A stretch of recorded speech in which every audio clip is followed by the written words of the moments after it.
எங்களை இறந்திருக்கிறார்கள். கிட்டத்தட்ட ஒரு 20 பேருக்கு மேற்பட்டவர்கள் இந்த பணியில் இருந்து 60 வயது ஆனதுனால் அவர்கள் கொண்டிருந்தவர்கள் 100 பேர் கழிச்சா கூட 2400 பேர் இருக்கும்.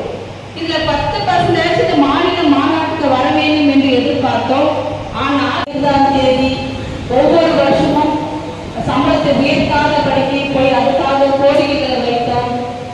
ஜிஹெச் பிஹெச் என்று பிரித்து விட்டு சம்பள உயர்வை வராங்க. அவங்களுக்கு தெரிஞ்ச சொல்லுங்க. சாதாரண இப்ப ஆரம்ப சம்பளம் எவ்வளவுனா